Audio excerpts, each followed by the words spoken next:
विषय है, बहुत ही सुंदर और अति उत्तम उच्च दर्जे का विषय है दया और करुणा। भाई और बहनों, दोनों अच्छी है, लेकिन दोनों में दार्शनिकता की दृष्टि से थोड़ा भेद है। पहले हम दया को समझेंगे। दया का अर्थ होता है, दया में राग द्वेष जुड़ा हुआ है। कोई व्यक्ति हमारे सामने ठिठुर रहा है, हमारे को दया आई तो हम उसको गर्म कपड़ा देते हैं। कोई व्यक्ति प्यासा है, हम उसको पानी पिलाते हैं। कोई व्यक्ति भूखा है, उसको हम भोजन देते हैं। बेचारे गर्मियों के अंदर ये पक्षी इधर उधर तड़प रहे होते हैं, तो हम एक किसी बर्तन के अंदर पानी डाल करके उनकी प्यास को बुझाते हैं और एक चुग्गा डाल करके और उनके जो है वो भूख की तृप्ति कर सकते हैं। ये सारी दया है। कोई बेचारा गरीब है और वो ट्रीटमेंट नहीं करा सकता, तो हम उसको कुछ पैसा देके ट्रीटमेंट करके उस पर दया करते हैं। और कोई भी अगर पढ़ने के लिए योग्य है, उसके पास पैसा नहीं है, हम स्कॉलरशिप देते हैं, बुक्स देते हैं, हर तरीके से सहयोग करते हैं। यानी ये जितना सामाजिक सहयोग है, ये सब दया के दायरे में आता है। ये अच्छा है। समाज में दया की भावना होनी चाहिए। समाज में दो तरह के व्यक्ति होते हैं। एक व्यक्ति होते हैं सबल, एक होता है निर्बल। सबल व्यक्ति होता है, उसके पास में सभी साधन होता है, पैसा होता है, धन होता है, दौलत होता है और बड़ी बड़ी अट्टालिकाएं होती है, घोड़े होते हैं, गाड़ियां होती है, अच्छा धंधा चलता है, अच्छा पैसा आता है, क्योंकि ये पुण्योदय है। लेकिन समाज में हर व्यक्ति का पुण्योदय नहीं होता। कुछ व्यक्ति पापोदय के साथ जन्मते हैं। मैं आपको दो उदाहरण देना चाहता हूँ। एक व्यक्ति के पास बड़ी अट्टालिका में रहता है, ठीक उसके पास ही जो है ग्राउंड लेवल के ऊपर झुग्गी झोंपड़ी है। 100 मंजिल की अट्टालिका है और नीचे झुग्गी झोंपड़ी है। दोनों ही मनुष्य है। दोनों में अंतर क्या है कि जो अट्टालिका में रह रहा है उसका पुण्योदय है और जो झुग्गी झोंपड़ी में वो पापोदय है। उनके दोनों टाइम भोजन नहीं मिलता। बरसात के अंदर पानी टपकते रहता है, भोजन पका नहीं सकते और आपस में लड़ाई होता है, बीमारी होती है, कलह होती है और 4-5 व्यक्ति होते हैं, आराम से रात में सो भी नहीं सकते, मच्छर काटते हैं, गर्मी लगती है और सर्दी लगती है, ओढ़ने को उनके पास में कंबल वगैरह भी नहीं होती है। तो ये सब पापोदय पुण्योदय का खेल है। तो दोनों से समाज बनता है।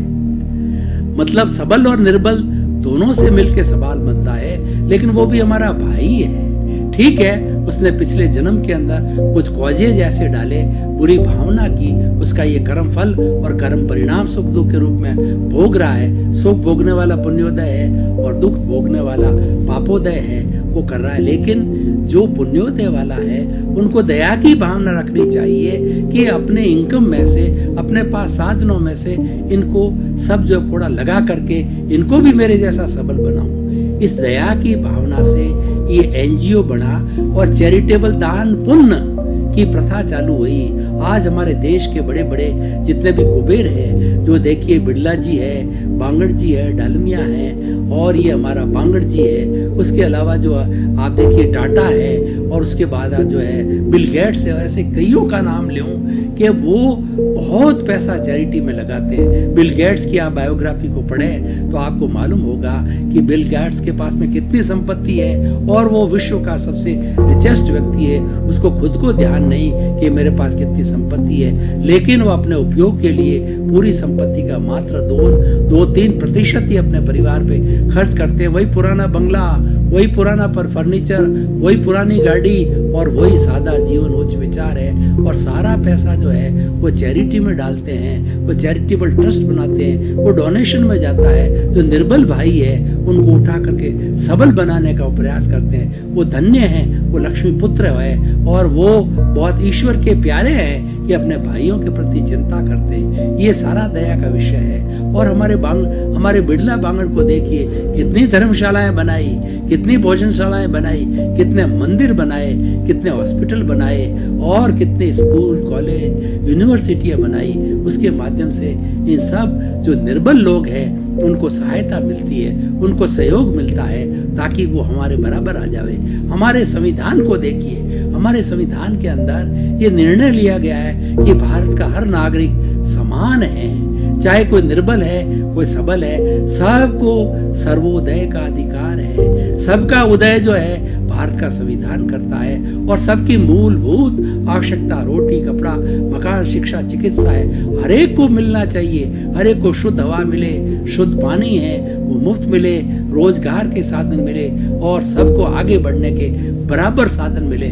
किसी के साथ पक्षपात नहीं किया जाता और हमारे यहाँ पर पूरी धार्मिक स्वतंत्रता है। कोई भी व्यक्ति किसी भी धर्म का पालन कर सकता है, उस पर कोई रोक टोक नहीं है। वो चाहे तो अपना धर्म बदल सकता है और दूसरा धर्म एडॉप्ट कर सकता है। वो कोई भी रिचुअल का पालन कर सकता है, कोई धार्मिक जो है अपनी अवधारणा को प्राप्त कर सकता है। इतना बड़ा हमारा भारत का जो संविधान है, भारत विश्व का सबसे बड़ा डेमोक्रेटिक कंट्री और हमारा जो संविधान है एक विश्व के सामने रोल मॉडल है। इस संविधान को कई देशों ने लागू किया है क्योंकि ये डेमोक्रेटिक वे पे बना हुआ है, सर्वोदय की भावना पर, अंत्योदय की भावना पर है।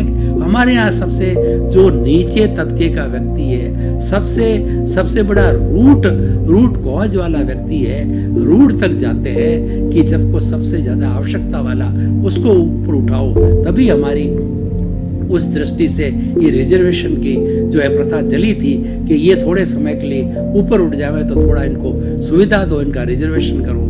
लेकिन बाद में कुछ जो है गलत विचारधाराओं ने, कुछ स्वार्थी लोगों ने इसको परमानेंट बना दिया।